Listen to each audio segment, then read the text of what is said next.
Hello students, कैसे हैं आप सब। So students, today we are going to discuss about chemical properties of carbon and its compound. So the first property is combustion. So चलिए जानते हैं combustions क्या होता है। So students, combustions means instant burning of a substance. अगर आप किसी भी सब्सटेंस की क्या करते हैं, बर्निंग करते हैं। बर्निंग मीन्स यानी कि कोई भी सब्सटेंस अगर ऑक्सीजन के साथ रिएक्शन करता है, ठीक है, तो वही रिएक्शन हमारी क्या कहलाती है, कंबशन कहलाती है। तो जनरली मैं कह सकती हूँ combustion is basically an oxidation reaction. Combustion को हम क्या कहेंगे, ऑक्सीडेशन रिएक्शन कहेंगे। सो कंबशन एक तरह की केमिकल रिएक्शन होती है जिसमें कोई भी सब्सटेंस ऑक्सीजन के साथ रिएक्शन करेगा और साथ में वो प्रोडक्ट्स बनाता है carbon dioxide and heat and light. ठीक है, तो वो सब्सटेंस जो ऑक्सीजन के साथ रिएक्शन करते हैं, ऐसे सब्सटेंस को हम कहते हैं कंबस्टिबल सब्सटेंस।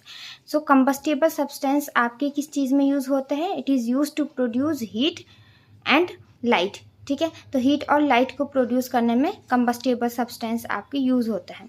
सो आपको समझ में आया होगा कंबशन क्या है। कंबशन आपका इंस्टेंट बर्निंग ऑफ सब्सटेंस, किसी भी सब्सटेंस की हम बर्निंग करते हैं। और बर्निंग कैसे करते हैं, बर्निंग करते हैं in the presence of oxygen.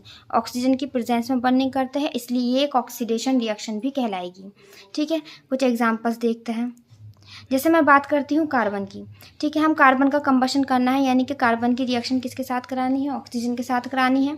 तो यहाँ पर आपके प्रोडक्ट्स क्या बनेंगे, प्रोडक्ट्स बनेगा carbon dioxide, heat and light.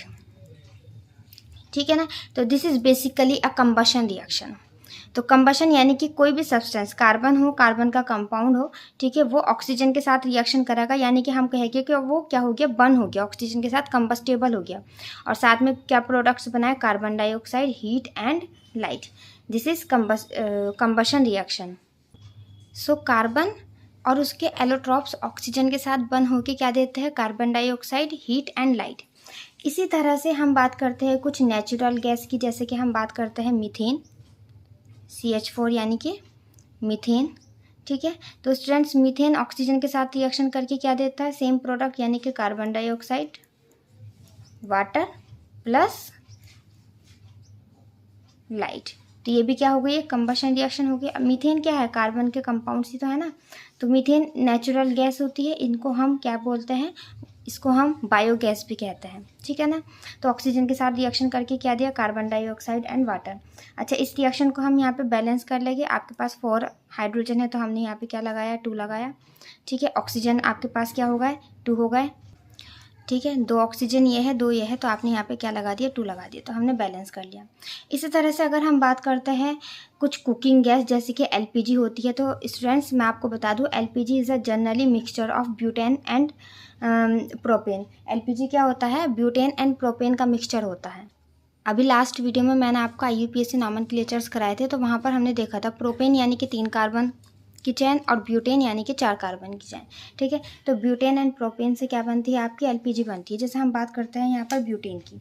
ठीक है, यानी कि ब्यूटेन 3 कार्बन है, C3H8, ये क्या है, ये है ब्यूटेन। अगर आप इसकी रिएक्शन कराते हो किसके साथ, ऑक्सीजन के साथ, तो आपके क्या प्रोडक्ट्स बनेंगे, same products, carbon dioxide, water plus साथ में यहाँ पे हीट निकलती है। ठीक है, और लाइट निकलती है। ठीक है, इसमें क्या होता है, साथ में ब्लूविश फ्लेम निकलती है, ब्लूविश फ्लेम। ठीक है, तो आपने प्रोपेन की रिएक्शन ऑक्सीजन के साथ कराई, क्या बना आपका, कार्बन डाइऑक्साइड, वाटर, और साथ में यहाँ पे हीट के साथ ब्लूविश फ्लेम निकलती है। यहीं पर मैं ब्यूटेन भी ले सकती हूँ, 4 कार्बन भी ले सकती हूँ। तो ब्यूटेन क्या होगा, C4H10। ठीक है, ब्यूटेन भी हो सकता है, आइसोब्यूटेन भी हो सकता है। अगर आप इसकी रिएक्शन कराते हो ऑक्सीजन के साथ, सेम प्रोडक्ट आपकी क्या बनेगी, carbon dioxide, water, heat plus bluish flame. Same products हमारे यहाँ पर बनेंगे। ठीक है ना, तो यहाँ पे हमें कुछ बातें याद रखनी है। देखिए, हमने पीछे हाइड्रोकार्बन्स पढ़े थे, तो आपने देखा था हाइड्रोकार्बन्स आपके टू टाइप्स के होते हैं, सैचुरेटेड हाइड्रोकार्बन्स एंड अनसैचुरेटेड। ठीक है, तो अगर सैचुरेटेड हाइड्रोकार्बन्स का हम कंबशन कराते हैं, यानी कि सैचुरेटेड हाइड्रोकार्बन्स की रिएक्शन कराते हैं, ऑक्सीडेशन रिएक्शन, सैचुरेटेड हाइड्रोकार्बन जैसे कि आपका प्रोपेन है, ब्यूटेन है, ये क्या है, सैचुरेटेड हाइड्रोकार्बन है, क्योंकि यहाँ पे कार्बन कार्बन के बीच क्या है, सिंगल बॉन्ड है। तो ऐसी कंडीशन में क्या होता है कि ब्लूविश फ्लेम निकलती है। कैसी, ब्लूविश। लेकिन यहीं पर अगर अनसैचुरेटेड हाइड्रोकार्बन होता, अनसैचुरेटेड हाइड्रोकार्बन जैसे कि एल्कीन या फिर एल्काइन, तो उसमें क्या होता है, ब्लैक स्मोक निकलता है। तो इस तरह से हम कंबशन रिएक्शन से सैचुरेटेड और अनसैचुरेटेड में डिफ्रेंशिएट भी कर सकते हैं। तो इस तरह से सैचुरेटेड और अनसैचुरेटेड में डिफ्रेंशिएट कर सकते हैं, यानी कि सैचुरेटेड हाइड्रोकार्बन का अगर कंबशन कराएंगे तो ब्लूइश फ्लेम निकलेगी, और अनसैचुरेटेड हाइड्रोकार्बन का कंबशन कराते हैं तो ब्लैक स्मोक निकलता है। ठीक है, चलिए अब हम पढ़ते हैं next chemical reaction which is substitution reaction. First हमने पढ़ ली कंबशन, अब हम पढ़ते हैं substitution reaction. So substitution, generally substitution means replacement. तो सब्स्टिट्यूशन रिएक्शंस क्या होती है, ये एक ऐसी केमिकल रिएक्शन होती है जहाँ पर कोई एटम या फिर कोई भी फंक्शनल ग्रुप रिप्लेस करेगा किसी अनदर इक्विवेलेंट एटम को। ठीक है ना। तो एग्जाम्पल के तौर पे समझते हैं कैसे, यानी कि कोई भी आपके पास कोई भी एटम है या फिर कोई भी फंक्शनल ग्रुप है, वो अपने इक्विवेलेंट एटम से क्या हो जाता है, रिप्लेस हो जाता है। तो ऐसी रिएक्शन क्या कहलाएगी, सब्स्टिट्यूशन रिएक्शन कहलाएगी। जैसे हम यहाँ पर ले लेते हैं मीथेन। ठीक है ना, CH4 हमारा क्या है, मीथेन है।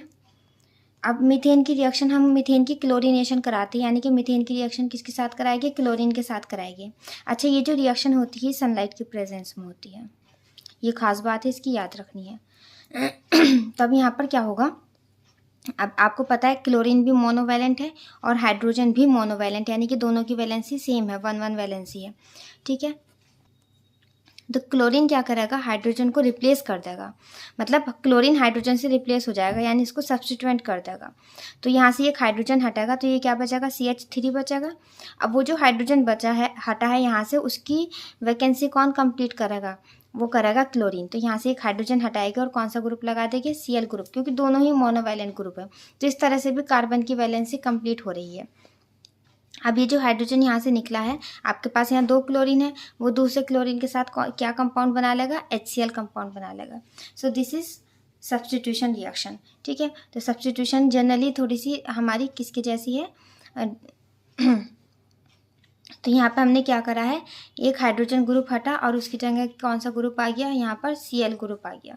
ठीक है ना, तो ये क्या बन गया आपका, ये कंपाउंड क्या कहलाएगा, क्लोरोमीथेन। ये मीथेन है और ये क्लोरोमीथेन। ठीक है, इसी तरह से हम ये क्लोरोमीथेन का फिर से सब्स्टिट्यूशन करा सकते हैं। आपके पास क्लोरोमीथेन है, आप इसकी रिएक्शन फिर से Cl2 के साथ करा दो, तो इस दफ़ा क्या होगा, आप फिर से एक H हटाइए और फिर उसकी जगह कौन सा ग्रुप आ जाएगा, Cl ग्रुप आ जाएगा। तो जब एक H और हटेगा तो ये CH2 हो जाएगा और ये क्या हो जाएगा, Cl2। ठीक है, साथ में फिर से आपके पास बाय प्रोडक्ट क्या बन जाएगा, HCl। अब इसका नाम हो जाएगा डाइक्लोरोमीथेन। ये क्लोरोमीथेन था, ये क्या है, डाई क्लोरोमीथेन। तो हमारा क्या बन गया यहाँ पे, डाइक्लोरोमीथेन। ठीक है, तो डाइक्लोरोमीथेन की हम फिर से सब्स्टिट्यूशन करा सकते हैं, मतलब जब तक आपके पास क्या है, हाइड्रोजन प्रेजेंट है, आप ये रिएक्शन बार बार परफॉर्म कर सकते हो। फिर से हाँ, यहाँ से हाइड्रोजन हट के Cl लगेगा तो ये बन जाएगा CHCl3। ये है आपका trichloromethane which is commonly known as chloroform. ठीक है ना, फिर से करा सकते हैं, क्योंकि अभी हमारे पास एक सफिशिएंट हाइड्रोजन और है, तो हम ये रिएक्शन फिर करा सकते हैं। तो ये हाइड्रोजन हटेगा, फिर Cl आ जाएगा, अब बन जाएगा CCl4। CCl4 होता है कार्बन टेट्राक्लोराइड भी कहते हैं इसको, टेट्राक्लोरोमीथेन भी कहेंगे, विच is very good organic solvent, carbon tetrachloride. ठीक है, सो आई होप आपको सब्स्टिट्यूशन रिएक्शन बहुत अच्छे से समझ आई होगी। थर्ड हम प्रॉपर्टीज़ पढ़ेंगे, addition reaction. So next one is addition reaction which is very important again. So addition reactions क्या होती है, एक इस तरह की केमिकल रिएक्शन होती है जब आप किसी भी एटम्स को या फिर किसी भी ग्रुप को ऐड कर देते हो। यानी कि जनरली हम यहाँ पर क्या करते हैं, यहाँ पर हम अनसैचुरेटेड हाइड्रोकार्बन को कन्वर्ट करते हैं सैचुरेटेड हाइड्रोकार्बन में। यानी कि अगर आपके पास अनसैचुरेटेड हाइड्रोकार्बन है तो वो किस में कन्वर्ट हो जाएगा, सैचुरेटेड हाइड्रोकार्बन में कन्वर्ट हो जाएगा। चलिए एग्जाम्पल से हमें बहुत अच्छे से ये चीज़ समझ में आ जाएगी। ठीक है, मैं जैसे एक अनसैचुरेटेड अनसैचुरेटेड हाइड्रोकार्बन ले लेती हूँ, कार्बन कार्बन के बीच डबल बॉन्ड, ठीक है ना।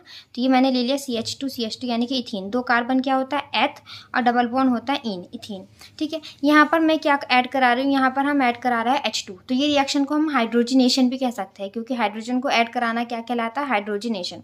ये रिएक्शन किसी कैटलिस्ट की प्रेजेंस में होगी, तो हम यहाँ पर कैटलिस्ट यूज़ करते हैं निकिल, ठीक है। अब क्या होगा, हमारे पास 2 हाइड्रोजन है, एक हाइड्रोजन इस कार्बन पर ऐड होगा, एक हाइड्रोजन इस कार्बन पर ऐड होगा। जब दोनों कार्बन पर एक एक हाइड्रोजन ऐड होगा तो यहाँ से बॉन्ड टूट जाएगा और ये डबल से सिंगल बॉन्ड में कन्वर्ट हो जाएगा। तो यहाँ पर एक हाइड्रोजन ऐड हुआ तो ये CH3 ग्रुप बन गया, और यहाँ पर भी हाइड्रोजन ऐड हुआ तो ये भी CH3 ग्रुप बन गया, क्योंकि वैलेंसी कंप्लीट हो गई, बॉन्ड टूट गया। तो हमने अनसैचुरेटेड हाइड्रोकार्बन को किस में कन्वर्ट कर दिया, सैचुरेटेड में। इसका IUPAC नेम क्या हो जाएगा, 2 कार्बन एथ होता है और सिंगल बॉन्ड होता है इन। तो हमने क्या बनाया, इथीन से इथेन बना दिया। इसी तरह से हम ऐसा भी कर सकते हैं कि हम ट्रिपल बॉन्ड को डबल में कन्वर्ट करें और डबल को फिर सिंगल में। चलिए देखते हैं। जैसे मैं ले लेती हूँ कार्बन और कार्बन के बीच ट्रिपल बॉन्ड, तो मैं यहाँ पर इसका हाइड्रोजनेशन करा रही हूँ, यानी कि हाइड्रोजन ऐड करा रही हूँ। कौन सा कैटलिस्ट लिया जाएगा, निकिल। अब एक हाइड्रोजन इस कार्बन पर ऐड होगा और एक हाइड्रोजन इस कार्बन पर, यानी कि क्या बन जाएगा, CH2 डबल बॉन्ड CH2, यानी कि इथीन बन जाएगा। ये रिएक्शन फिर से परफॉर्म कर सकते हैं। फिर से आप यहाँ पर हाइड्रोजन ऐड कराइए, तो फिर से क्या हो जाएगा, एक एक कार्बन पर एक एक हाइड्रोजन आ जाएगा और ये किस में कन्वर्ट हो जाएगा, इथेन में कन्वर्ट हो जाएगा। सो अगर आप एडिशन किसका करा रहे हो, हाइड्रोजन का करा रहे हो, ठीक है ना, तो ये रिएक्शन हाइड्रोजनेशन कहलाती है। और हाइड्रोजनेशन हमारी किस में यूज़ की जाती है, वेजिटेबल्स ऑयल्स वगैरह बनाने में हाइड्रोजनेशन रिएक्शन का हम इस्तेमाल करते हैं। ये इसका बहुत अच्छा एप्लीकेशन है, ठीक है। तो एडिशन में ज़रूरी नहीं है आप हाइड्रोजन का ऐड कराएं, हम किसी और कंपाउंड्स का भी एडिशन करा सकते हैं, ठीक है ना। जैसे मेरे पास यहाँ पर मैं फिर से अगेन ले लेती हूँ CH2 डबल बॉन्ड CH2, और इस दफ़ा मैं यहाँ पर किसका ऐड करा रही हूँ, वाटर का एडिशन करा रही हूँ। तो वाटर को हम ऐसे लिख लेते हैं गाइज, HNOH, ठीक है। तो हाइड्रोजन पर पॉजिटिव चार्ज है, OH पर निगेटिव चार्ज। अब क्योंकि ये सिमेट्रिकल हाइड्रोकार्बन है, तो ये यहाँ पर एक हाइड्रोजन, अब किसी भी कार्बन पर हाइड्रोजन ऐड कर सकते हैं और किसी भी कार्बन पर OH ग्रुप ऐड कर सकते हैं, क्योंकि ये सिमेट्रिकल हाइड्रोकार्बन है। इस कार्बन पर भी 2H लग रहा है, इस पर भी 2H लग रहा है। मान लीजिए मैंने इस कार्बन पर H ऐड करा तो ये CH3 बन गया, और दूसरे वाले पर OH ऐड करा तो ये CH2OH बन गया। अब देखिए यहाँ पर 2 कार्बन यानी कि H, सिंगल बॉन्ड N, और कौन सा फंक्शनल ग्रुप लग रहा है, ऑल। इथेनॉल यानी कि अल्कोहल बन गया, यानी कि मैंने यहाँ पर क्या किया है, मैंने इथीन से क्या बना दिया, इथेनॉल, अल्कोहल बना दिया। तो एडिशन आप किसी भी कंपाउंड का एडिशन कर सकते हैं, यानी कि अच्छा यहाँ पर जब आप वाटर को ऐड करते हैं ना, तो हम यहाँ पर निकिल का यूज़ नहीं करेंगे, यहाँ पर हम यूज़ करते हैं डाइल्यूट सल्फ्यूरिक एसिड, यानी कि H2SO4 का यूज़ करते हैं, ठीक है। तो अल्कोहल भी हम यहाँ पर बना सकते हैं। तो ये मेन 3 इंपॉर्टेंट केमिकल प्रॉपर्टीज़ जो हमने आज पढ़ी है, कौन कौन सी पढ़ी है हमने chemical properties, first combustion, second substitution reaction, and third is addition reaction.